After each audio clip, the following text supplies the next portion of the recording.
Olá, meu irmão, minha irmã, bom dia. Que bom podermos estar aqui para estudar um pouco mais da Palavra de Deus. Durante esse tempo, nós estamos estudando a cura pela Palavra. E hoje nós queremos trazer um tema muito especial para você. Queremos que você esteja aí bem ligadinho, bem preparado, com o coração aberto para aprender um pouco mais da Palavra do Senhor. E hoje eu quero falar um pouquinho sobre a cura para a culpa. Isso mesmo, a cura para a culpa. Eu quero ler um texto bíblico que está em João, capítulo de número 8, versículos de 1 a 11.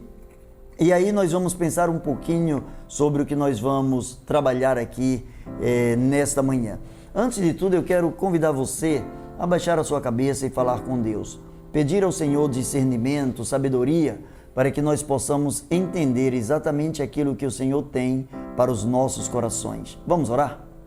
Pai bendito, na autoridade do nome de Jesus, nós colocamos em Tuas mãos as nossas vidas, pedindo sabedoria, pedindo discernimento dos altos céus, para que a palavra ora lida, Senhor, venha ficar abrigada em nossos corações. Dá-nos, ó Deus, sabedoria suficiente, dá-nos entendimento da Tua palavra.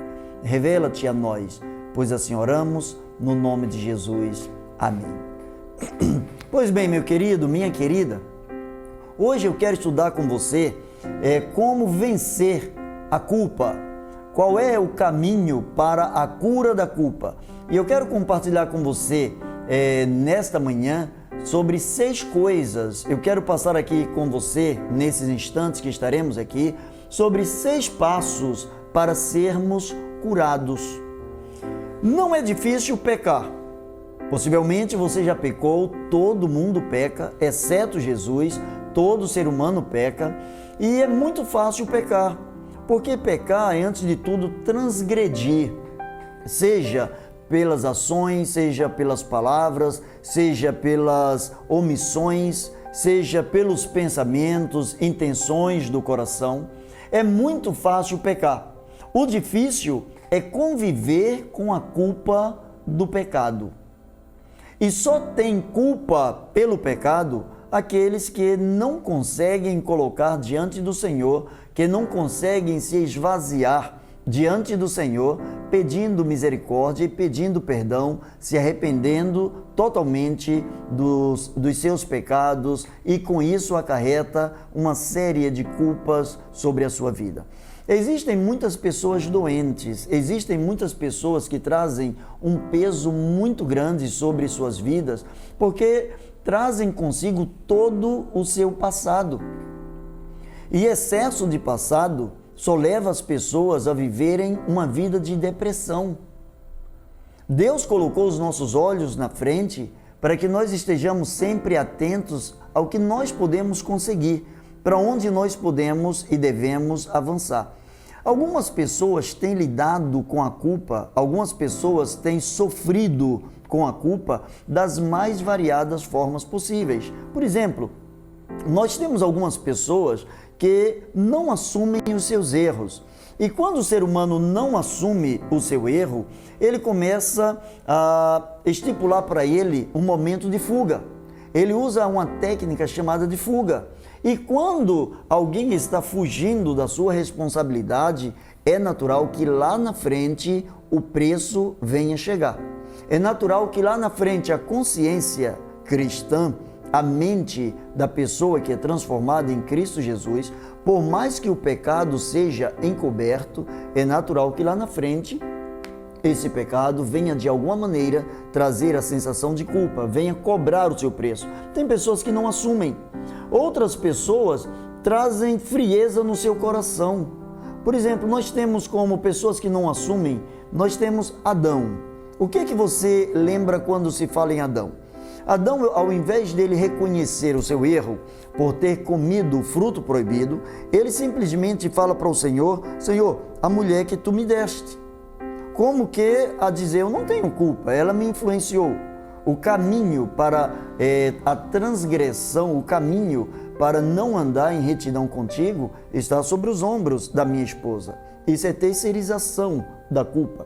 Algumas pessoas fogem porque têm um coração frio, assim como Caim, que matou seu irmão Abel. Outras pessoas literalmente fogem porque fora pego ou fora confrontada com alguma situação ou por alguém e que esse confronto revelou uma sensação de culpa por conta de um erro cometido. A gente tem um grande exemplo na Bíblia, o maior líder depois de Jesus Cristo, o maior líder do povo de Israel, Moisés. A palavra de Deus diz que Moisés fugiu. Depois de haver matado um egípcio, ele fugiu quando foi confrontado por um dos homens que faziam parte do seu povo. Ele simplesmente fugiu, ele correu, ele se ausentou. Alguns outros até enlouquecem por conta do sentimento de culpa. Todos os exemplos que nós estamos dando aqui são exemplos bíblicos. Por exemplo, nós temos Saul. A Bíblia diz que Saul enlouqueceu. E por que ele enlouqueceu? O sentimento de culpa por haver quebrado uma aliança com Deus, por haver se distanciado da vontade de Deus, por haver agora uma grande dificuldade em compreender o plano de Deus para a sua vida, ele simplesmente enlouqueceu. Mas nós temos também algumas pessoas que consomem-se a si mesmas. Por exemplo, nós temos o rei Davi. Ele diz assim: enquanto eu me calei, envelheceram os meus ossos. Ele se autoconsumia. A sensação de culpa é um peso muito grande. A culpa só tem uma forma de nos livrarmos, e nós vamos ver nos 6 passos que eu vou te mostrar aqui. Só existe uma forma de nos livrarmos da culpa, é quando nós confessamos os nossos pecados ao Senhor Jesus Cristo. Nós temos pessoas que também, diante do sentimento de culpa, assumem uma posição de choro. Nós encontramos o grande apóstolo Pedro. Depois que ele se enganou, ou ele enganou, tentou enganar Jesus, melhor, tentou enganar as pessoas, dizendo que não conhecia Jesus. Quando o galo cantou, a Bíblia diz que ele chorou amargamente, sensação de culpa. O que é que eu fiz com meu mestre?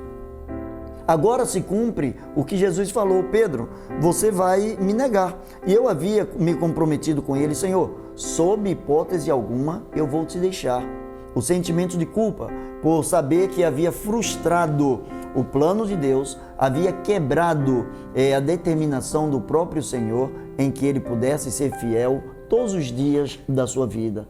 Mas nós temos também algumas pessoas que se suicidam por conta do sentimento de culpa. Nós vamos encontrar na própria Bíblia. A Bíblia tem remédio, a Bíblia tem exemplo para todo tipo de pessoa e para todo tipo de resposta ao sentimento de culpa. Enquanto Pedro chorou amargamente por conta da sua culpabilidade, nós encontramos Judas Iscariotes indo e se enforcando, indo e cometendo um suicídio. Mas nós encontramos também uma outra pessoa que faz parte do texto que nós queremos ler aqui, em João capítulo 8, versículo de 1 a 11. A palavra de Deus fala de uma mulher. A Bíblia não diz o seu nome. A Bíblia não fala de nenhum grande feito desta mulher. Aliás, o único destaque que a Bíblia dá para esta mulher é chamá-la de mulher adúltera. Veja bem o que diz o texto, João 8, de 1 a 11. Entretanto, foi para o Monte das Oliveiras, e ao romper da manhã, tornou para o templo, e todo o povo veio ter com ele, e assentado os ensinava. Então lhes trouxeram os escribas e fariseus uma mulher que fora apanhada em adultério, e a puseram no meio, e disseram: Mestre, esta mulher, que agora mesmo foi apanhada em adultério, Moisés na lei mandou-nos apedrejar a estas tais. Que dizes tu? Diziam isto os judeus, tentando para poder acusar a Jesus. Porém, Jesus, abaixando-se, pôs a escrever-se com o dedo em terra. E como eles perseveravam em fazer a pergunta, ergueu-se Jesus e disse-lhes: o que dentre vós, ou aquele que dentre vós está sem pecado, seja o primeiro que a apedreje. E tornando-a a abaixar-se, escrevia na terra. Mas eles, ouvindo, foram saindo um a um, sendo os mais velhos os primeiros, e ficou só Jesus e aquela mulher que estava no meio, em pé. Então Jesus ergueu-se e disse: Mulher, onde estão aqueles que te acusavam? Ninguém te condenou? Respondeu ela: Ninguém, Senhor. Então disse-lhe Jesus: Nem eu também te condenarei. Vai em paz e não peques mais. Eu disse a você que nesta manhã eu quero compartilhar com você seis passos para se livrar, para se curar do complexo de culpa.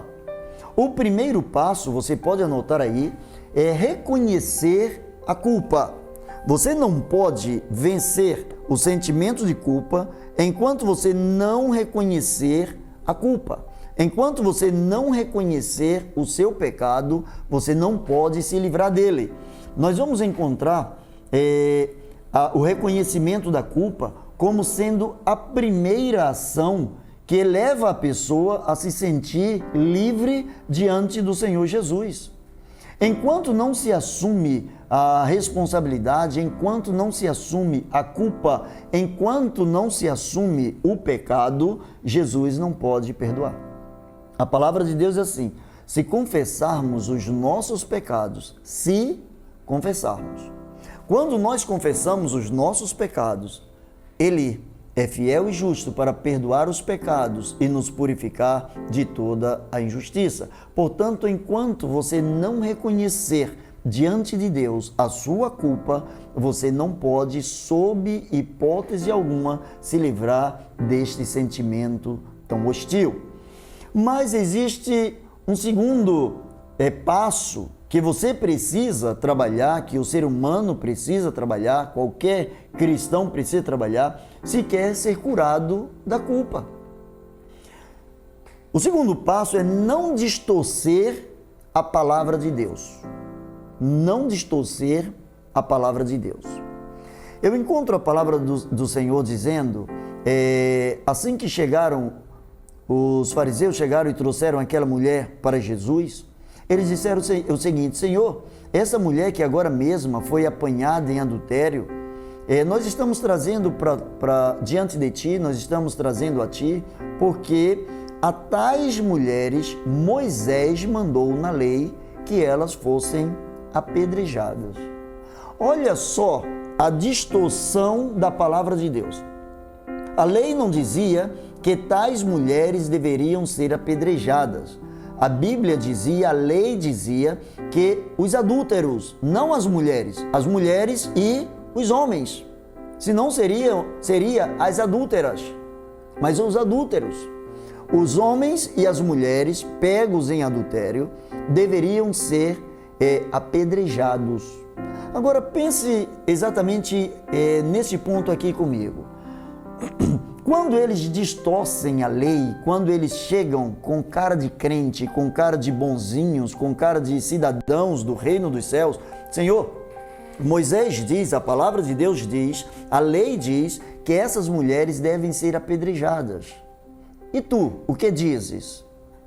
Jesus, pela sabedoria, pela onisciência, pela sabedoria dada pelo próprio Pai, Jesus olha para eles, sabendo que no coração deles existia também culpa pelos pecados.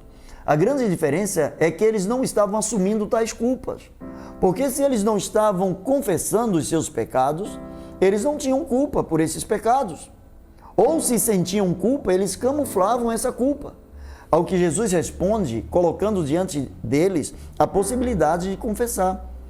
Aquele que dentre vós estiver sem pecado, seja o primeiro que atire a pedra. Eles simplesmente distorceram a lei. Cientificamente, isso é chamado, na psicologia, isso é chamado de negação. Quando as pessoas, ao invés de assumir o que elas fazem, elas colocam para si mesmas e para as outras, elas terminam afirmando o tempo todo que elas não cometeram tais erros. Elas tentam acalentar seus corações, tentam levar as outras pessoas a acreditarem que elas não cometeram tais pecados ou que elas não são culpadas. Eles estavam usando 2 pesos, 2 medidas. E ao mesmo tempo estavam usando um processo psicológico chamado de negação. Eles estavam negando todo o tipo de culpa para eles. Por quê?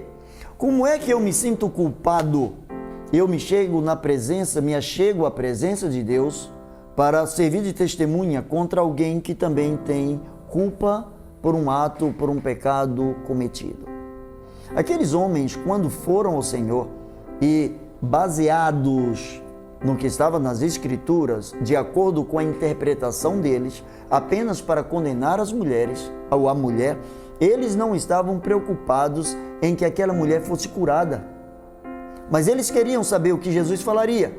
Até porque se Jesus mandasse que apedrejasse aquela mulher, eles poderiam questionar: tu que pregas o amor, tu que dizes que se alguém fere de um lado deve se oferecer o outro, tu que ensinas que se alguém anda 1 milha, deve-se ir com essa pessoa 2 milhas, e tu mesmo concordas em que tais mulheres sejam apedrejadas? Porque nós sabemos que essas mulheres precisam ser apedrejadas, mas juntamente com aqueles que cometeram adultério com elas. E claro, Jesus não daria esse mole para eles. E claro que Jesus estava ali não para defender a mulher, mas não estava ali também para acusar a mulher. Mas Jesus estava ali para levar as pessoas a entenderem o que diz a palavra de Deus, o que a palavra de Deus ensina diante do sentimento de culpa. O terceiro passo, o primeiro é reconhecer a culpa, o segundo é não distorcer a palavra de Deus, o terceiro é não fazer projeção. O que é projeção? A projeção também é um processo psicológico que se dá quando alguém ou um grupo dirige a outra pessoa ou a um outro grupo as falhas que não gostaria de perceber em si mesmas. É quando as pessoas aproveitam a falha de uma determinada pessoa e, para encobrir as suas falhas, os seus pecados, para encobrir as suas distorções, elas começam a enfatizar, elas começam a focar muito mais no erro da outra pessoa. Isso é projeção. Eu pego o erro de determinada pessoa e eu coloco no outdoor, para que todos estejam atentos àquilo ali. Eu projeto, eu intensifico a necessidade das pessoas olharem para aquele pecado, para aquele erro, para que tais pessoas não estejam olhando para a minha vida. Nós não devemos fazer projeção, não devemos terceirizar, não devemos fazer como aqueles homens fizeram diante do Senhor. Eles estavam como que a dizer: Senhor, olha a culpa dessa mulher. Senhor, não foi um disse-me-disse, não é porque alguém falou para a gente, nós pegamos essa mulher em flagrante adultério. Nós vimos, nós somos testemunhas oculares. Senhor, olha para o erro desta mulher. Só que eles se esqueceram que Jesus, ele não veio a este mundo para olhar os erros, mas ele veio para curar as pessoas. Ele veio para olhar as pessoas, porque ele sabia que na cruz do Calvário ele condenaria todo o pecado. O seu pecado já foi condenado na cruz do Calvário. O pecado que você vai cometer daqui a 10 anos já foi condenado na cruz do Calvário. Agora, todo pecado, ele só passa a ter a validação da isenção da culpa e dos seus efeitos a partir do momento que ele é confessado e abandonado.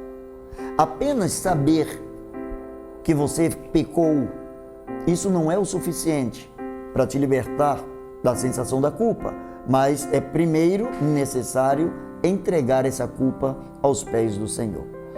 Existe um outro degrau, um outro passo, o quarto passo que eu quero compartilhar com você, que é a diferença entre ser botija e ser vaso.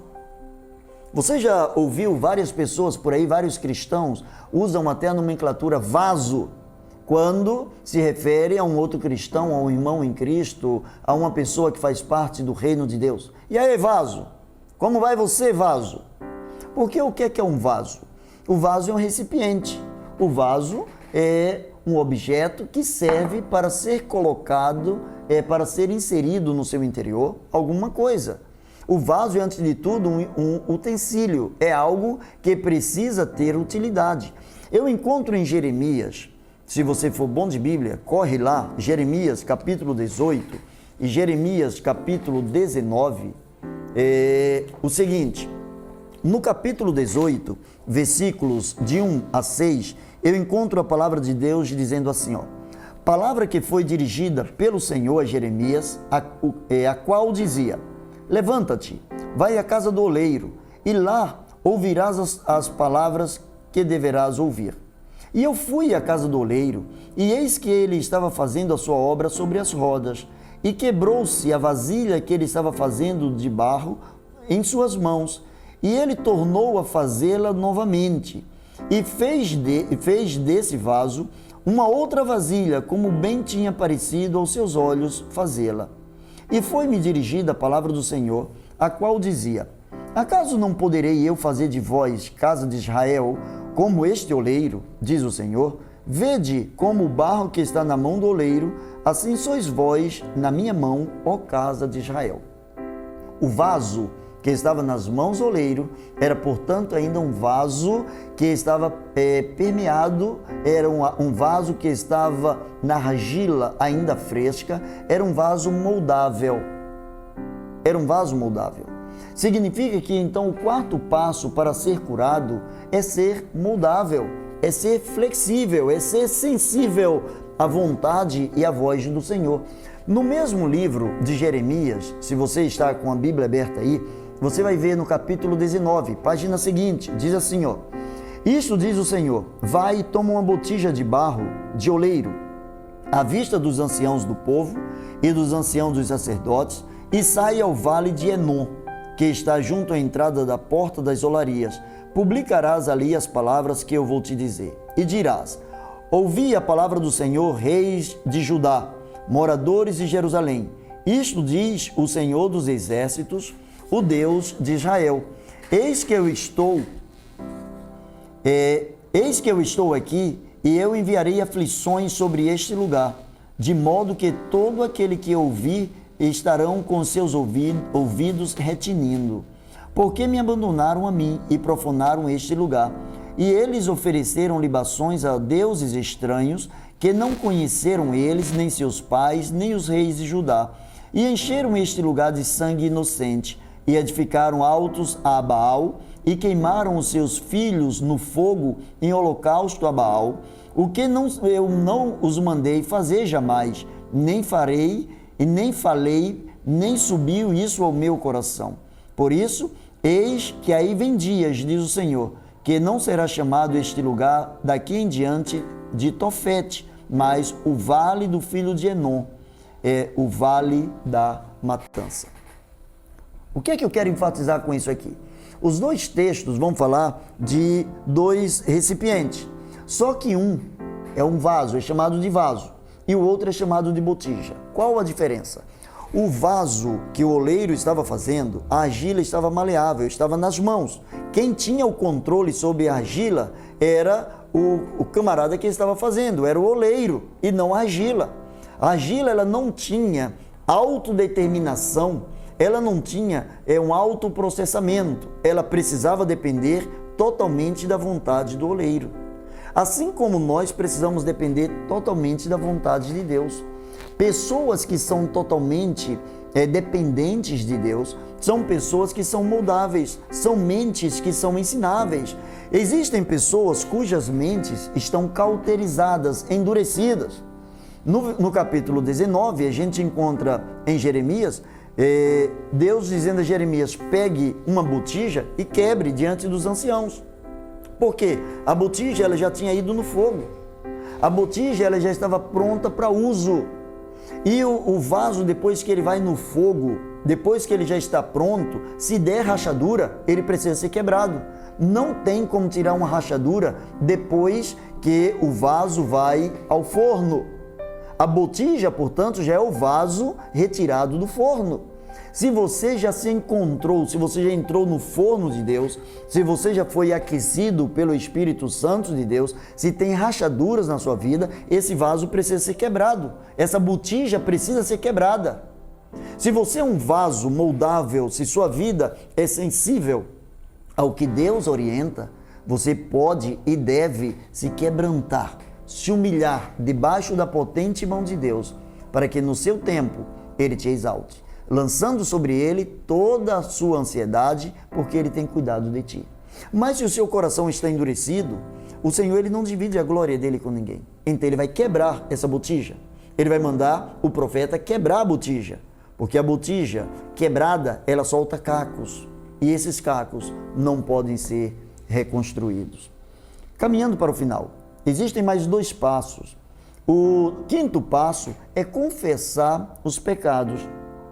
Provérbios 28, 13 diz assim: aquele que encobre as suas transgressões nunca prosperará, mas o que as confessa e deixa alcançará misericórdia. Quando nós nos chegamos diante do Senhor e falamos do nosso pecado, quando somos honestos com Deus, ao invés de Deus ficar chateado conosco, a Bíblia diz que o sangue de Jesus Cristo, seu Filho, nos purifica de todo pecado. Deus tem prazer em perdoar. Deus tem prazer em que estejamos andando de acordo com a vontade e predeterminação dEle. O último passo é valorizar o perdão. Eu comecei dizendo que é muito fácil pecar, difícil é conviver com o sentimento da culpa. Existe uma verdade em relação ao perdão que nós não podemos esquecer. É muito mais fácil obter o perdão de Deus do que mesmo desfrutar desse perdão. Deus, quando Ele perdoa, a Bíblia diz que Ele perdoa e esquece. Ele não fica anotando em um caderno e depois, quando você peca de novo, Ele diz: olha, já é a segunda. Olha, eu já te perdoei 3 vezes. Deus, quando Ele perdoa, quando Ele sente que o coração se abriu, Ele perdoa da melhor maneira possível, porque faz parte do caráter de Deus. O perdão de Deus não é algo baseado no meu e no seu merecimento. É por isso que nós podemos crer na nossa salvação, porque o perdão não é condicionado ao que eu mereço, mas é condicionado à essência de Deus, à estrutura de Deus, ao próprio Deus, quando a palavra de Deus diz que Deus é amor. Um dos atributos de Deus é que Deus é amor. É muito mais fácil receber o perdão pelos pecados do que desfrutar desse perdão, porque por vezes a consciência nos acusa. E a Bíblia diz que se o nosso coração nos acusa, maior que o nosso coração é o próprio Deus, é o próprio Senhor Jesus Cristo. É o amor de Deus que libera a paz que excede todo o entendimento. A graça de Deus sempre será maior do que a nossa iniquidade. Possivelmente você já se pegou em algum momento muito triste, num momento de reflexão que você diz: mas meu Deus, como que eu fui cair nesta cilada? Por que eu fui fazer isso? Por que eu falei isso? Ou por que eu deixei acontecer isso? Ou por que eu não evitei isto ou aquilo? O sentimento de culpa, ele está dentro do ser humano. Mas ele não precisa habitar, ele não precisa permanecer dentro do ser humano. Ele pode ser rejeitado, ele pode ser colocado na presença do Senhor. Ele pode ser atribuído ao próprio Senhor. A palavra do Senhor, no texto que nós tomamos por base, diz lá em João 8, de 1 a 11, quando Jesus olha para aquela mulher, ele diz assim: Senhor, mulher, onde estão os teus acusadores? Eram muitos. Ela diz: Senhor, ninguém me condenou. Porque veja bem, não é a mente alheia que te acusa, não é a mente alheia ou alheia que vai servir de algoz sobre a tua consciência, mas é a tua própria consciência. Jesus olha para ela. Jesus percebe que no silêncio daquela mulher, a Bíblia não fala que aquela mulher falou coisíssima alguma, mas no silêncio ela admitiu a culpa. Afinal de contas, quem cala consente. Ela não tentou dizer, Senhor, mas eu fui levada, Senhor, eu fui enganada. Ela não tentou retratar o seu pecado. Ela simplesmente estava ali diante do Senhor Jesus. E aquela mulher descobriu que dos 6 passos que nós podemos dar para a transformação, para o cancelamento do sentimento de culpa, ela começou a descobrir que só existe um lugar para que o sentimento de culpa vá embora: aos pés do Senhor Jesus. Jesus termina dizendo para ela: eu também não te condeno. Vá em paz e não peques mais. Que durante esse dia você possa meditar nisso. Que você vá em paz e não peques mais. Que você vá em paz aos pés da cruz do Senhor. Que de repente todos os algozes da sua vida, todos os pecados, todos os seus medos, algumas pessoas chegam a tremer quando leem aquele texto: não há nada escondido que não seja revelado. Mas não é isso que a palavra de Deus está dizendo. Não é que Deus vai revelar o seu pecado simplesmente para que você caia em desgraça. A palavra do Senhor diz que não há nada escondido que não seja revelado, porque o Espírito de Deus, ele perscruta todos os corações e ele revela os nossos corações. Você sabe quando você peca. Você quer ser curado da culpa do seu pecado? Confessando diante do Senhor. Se confessarmos os nossos pecados, Ele é fiel e justo para nos perdoar os pecados e nos purificar de toda a injustiça. Vamos orar nesse instante. Pai bendito, nós queremos louvar o Teu nome, queremos te agradecer pela Tua fidelidade. Queremos, ó Deus, colocar em Tuas mãos as nossas vidas e pedir que esse sentimento de culpa seja repreendido para a glória e honra do Teu santo nome. Ó Deus bendito, recebe nossa gratidão, dá aquela paz que excede todo o entendimento, refrigera, Senhor, as nossas almas. E muito obrigado, Jesus, por podermos contar com a Tua justiça, com o poder do Teu sangue. E por isso nós repreendemos todo o sentimento de culpa, em nome de Jesus. Amém. Que Deus abençoe. Tenha um dia para lá de abençoado. Livre-se do sentimento de culpa. O sangue de Jesus é o preço da sua liberdade. Deus te abençoe.